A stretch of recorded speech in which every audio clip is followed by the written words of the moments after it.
Coucou les guys, j'espère que vous allez bien, moi ça va et je suis très contente de vous retrouver aujourd'hui pour une nouvelle vidéo. Si vous êtes nouvelle sur cette chaîne YouTube, je vous souhaite la bienvenue ou le bienvenu. Et moi c'est Simply GFS, ok? Je suis Gifty. Mon prénom c'est Gifty et je suis toute contente de vous annoncer également la sortie de mon tout premier livre qui s'intitule Venu d'ailleurs, qui est disponible sur Amazon, Fnac et Cultura, sur Décitre également.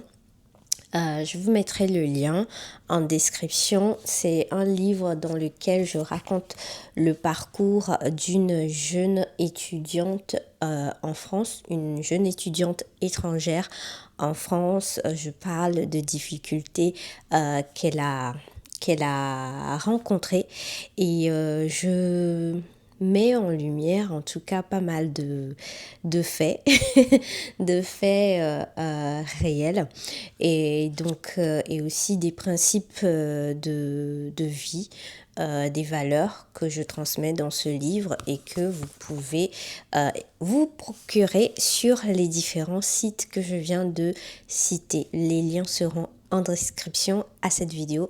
Je ferai une vidéo où je vais expliquer ou bien vous présenter un peu plus largement ce bouquin. Ok. Pour aujourd'hui, nous allons aborder le sujet sur comment vaincre le sentiment d'illégitimité en milieu professionnel.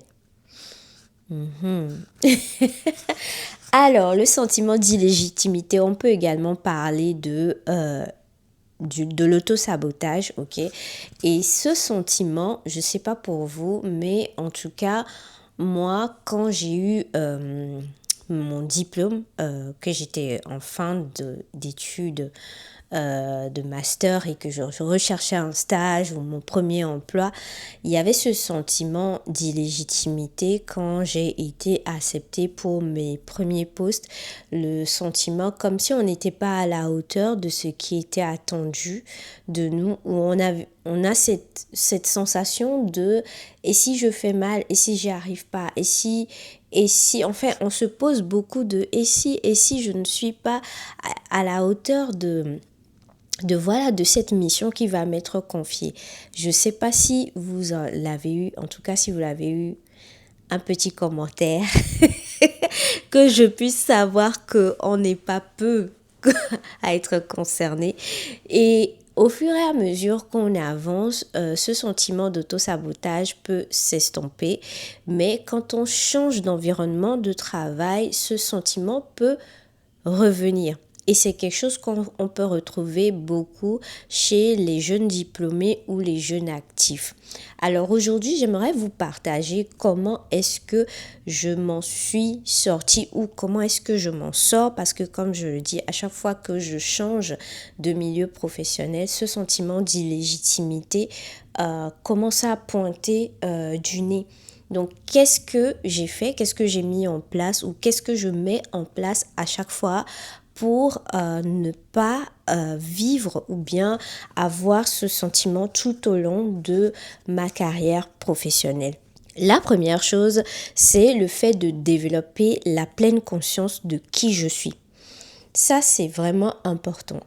Qui est-ce que tu es? Vous savez, une question que la vie va vous poser tout au long de votre vie, une question qui va revenir tout le temps, c'est qui es-tu? Ton identité, c'est la question qu'on va te poser premièrement. Et je me souviens qu'il y avait 2 mentors qui m'avaient dit ça quand j'étais dans mes années d'études. Et ça m'avait fait réfléchir beaucoup. Qui suis-je? Donc, quand vous trouvez la réponse à cette question, qui êtes-vous? Je ne parle pas de votre nom à l'état civil, mais je parle de votre identité en tant qu'être.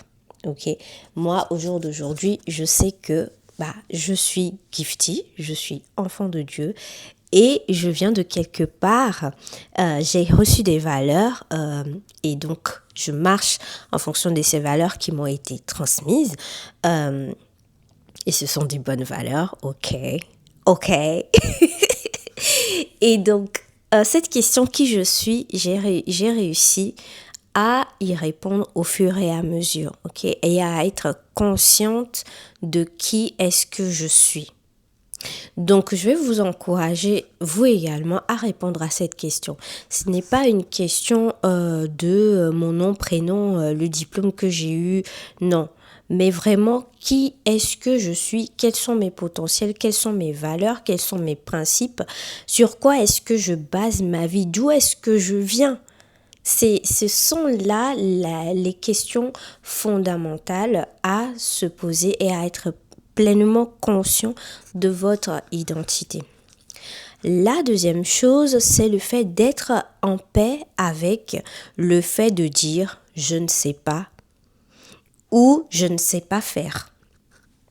Quand il y a quelque chose et qu'on vous demande de faire ou de réaliser une action, une activité, ou bien on vous pose une question et que vous ne savez pas, ne cherchez pas par 4 chemins à vouloir convaincre, même pendant les entretiens d'embauche. Ok, les choses que je suis en train de dire là, ce sont même des choses à appliquer pendant les entretiens d'embauche. Quand vous êtes en face de vos collègues, de votre hiérarchie ou de qui que ce soit et qu'il y a quelque chose qui se présente à vous, vous ne savez pas comment vous y prendre, n'ayez pas honte, n'ayez pas peur de dire « je ne sais pas ». Je ne sais pas. Nous sommes des êtres humains en construction et nous apprenons au fur et à mesure. On ne connaît pas tout, on apprend au fur et à mesure.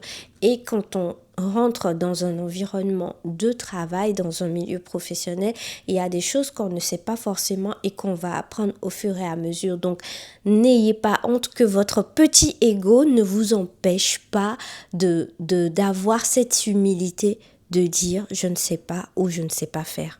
La troisième chose que j'aimerais voir avec vous, c'est le fait d'avoir confiance en vos forces, en votre compétence ou bien en vos compétences. Et l'idée, c'est de vous concentrer sur ce que vous savez faire, de le valoriser, de vraiment approfondir ou bien développer ce que vous savez déjà faire, vos compétences. Appuyez-vous sur ces forces-là ou sur ces compétences, développez-les et approfondissez par rapport à ces compétences-là. Ne vous arrêtez pas à votre niveau actuel, mais cherchez à aller plus loin, quittez votre zone de confort, mais ne vous fixez pas sur ce que vous ne savez pas faire ou ce qui constitue votre faiblesse. Mais appuyez-vous plutôt sur vos forces, ce que vous avez en main, votre arme. La quatrième chose, c'est de continuer à apprendre. Je venais de le dire à l'instant dans le précédent point. Continuez à apprendre. C'est pas parce que vous avez trouvé un boulot ou bien que vous avez fini les études qu'il faut, du coup, c'est bon là, tranquille, pépère, on fait métro, boulot, dodo. Non. Continuez à vous former. Vous pouvez être autodidactique, trouver des formations vous-même, formez-vous, mais en tout cas, ne vous arrêtez pas d'approfondir, d'aller chercher, de continuer à apprendre. Et quand vous arrivez dans le milieu professionnel, ne soyez pas trop orgueilleux au point de ne pas aller vers d'autres collègues. Vous pouvez avoir un bon niveau d'études supérieur à vos autres collègues, ok, mais allez chercher parce que parfois ces personnes ont des expériences, ont des choses que vous n'avez pas. Donc allez demander, allez chercher, allez questionner, continuer d'apprendre auprès des autres. Ok, donc ça c'est moi la quatrième chose que j'ai appliquée et que j'apprends continuellement à faire. Ok, à chaque fois.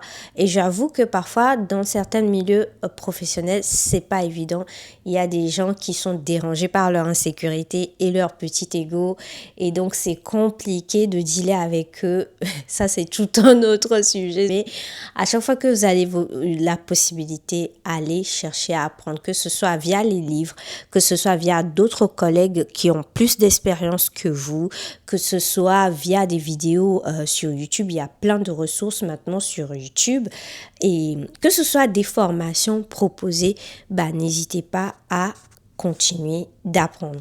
Je crois qu'on est à la 5e là, c'est accepter les compliments mais ne les recherchez pas. Ne vous arrêtez pas dessus. Pourquoi? Parce que les compliments sont bons. Les compliments viennent renforcer votre estime. Tout ça, c'est parfait, c'est nickel. Mais c'est comme les petites victoires. Il ne faut pas rester dessus. Pourquoi? Parce que vous risquez de rester dans votre zone de confort. Vous risquez de vous enorgueillir et du coup d'arrêter d'être humble, d'arrêter d'aller de l'avant. Vous risquez de rechercher constamment ces compliments au point de vous perdre, c'est-à-dire de ne plus respecter vos valeurs. Vous allez devenir quelqu'un qui va faire les choses pour plaire, pour avoir la validation, pour avoir les compliments. Et ça, franchement, ce n'est pas une bonne attitude. Faites les choses parce que c'est ce qui est juste à faire. C'est ce qui est bon à faire à cet instant T, à ce moment T. Mais ne faites pas parce que vous recherchez les compliments. Les compliments sont bons, comme je viens de le dire. C'est important d'avoir des compliments quand on est en milieu professionnel. Ça vous renforce en fait. Vous vous sentez reconnu. Mais ne vous arrêtez pas dessus. Ne les recherchez pas non plus. Faites votre travail et pensez juste à bien le faire. Pas pour forcément avoir les compliments. Pourquoi? Parce que quand quelqu'un, parce qu'il est occupé par ses propres missions ou bien juste ses pensées ne sont pas sur vous et que cette personne qui a l'habitude de vous faire des compliments ne vous en a pas fait, vous allez vous sentir offensé, vous allez penser qu'il y a forcément quelque chose alors que non, la personne est juste occupée dans ses pensées. Donc, peut-être qu'il n'a même pas fait attention à ce qui est en train de se passer de votre côté tellement il est débordé ou elle est débordée par d'autres choses. Donc, lorsque vous recherchez des compliments, vous risquez de vous sentir offensé quand ces compliments ne sont plus donnés. Ok. Donc, c'est pour ça, c'est bien, on accepte les compliments, ok, c'est parfait. Merci, on dit merci quand on nous complimente. Ça renforce un tout petit peu notre estime, mais voilà, on continue de bosser, on continue de donner ce qu'on a à donner. La dernière chose, c'est ne pas m'accrocher au regard des autres. J'en ai parlé dans une des vidéos où j'abordais la question de la forme physique et tout ça. C'est valable pour le milieu professionnel également. Ne pas s'accrocher au regard des autres. Vous savez, en milieu professionnel, il y a plusieurs types de personnalités. On a des personnes qui viennent avec des insécurités. Et nous-mêmes, nous avons parfois nos insécurités. Moi, je sais que j'ai mes insécurités. Donc, je deal avec mes insécurités pour que ça n'impacte pas les autres. Avant, je ne savais pas dealer avec mes insécurités et à m'en débarrasser. Et heureusement, je dirais progressivement, je m'en débarrasse. Mais tout le monde n'est pas encore arrivé à ce point. Et donc, il y a beaucoup de choses, beaucoup de dynamiques psychologiques qui se passent en milieu professionnel. Donc, si vous voulez vous attarder sur ce que l'autre pense de vous, ou bien son regard, sa validation, vous risquez de rester sur place et de n'arriver nulle part, quoi. Alors que vous devez avancer. Les gens vont avoir n'importe quel avis sur vous sans même vous connaître. Les gens vont avoir des opinions, des pensées sur vous sans même chercher à creuser, sans même chercher à vous connaître, à savoir qui vous êtes. Donc le regard des autres, il est temps de s'en débarrasser et d'avancer. Tant que vous êtes conscient de qui vous êtes, des capacités que vous avez, ce que vous pouvez faire et que vous êtes aligné avec vous-même, que vous êtes conscient que vous êtes en train de faire ce qui est bon, juste, le regard des autres, we don't give, we don't care. Ok, donc voilà les choses que je voulais vous partager aujourd'hui et ce sont des choses que moi j'ai essayé au fur et à mesure et que j'essaie encore d'appliquer à chaque fois que je sens le sentiment d'illégitimité parce que je me dis Si je suis prise quelque part, c'est que on a vu en moi le potentiel. Et ce potentiel, je viens le mettre à disposition, je viens le mettre au service. Donc, j'en suis capable. J'ai eu ce sentiment d'illégitimité la première fois que j'ai tenu le volant après mon permis de conduire. Parce que c'est un sentiment qu'on peut avoir dans n'importe quel domaine. Hein. Et la première fois que j'ai tenu mon volant, j'avais tellement peur de prendre la voiture. Et je me suis dit qu'il y avait un inspecteur qui m'a suivi pour mon examen de permis.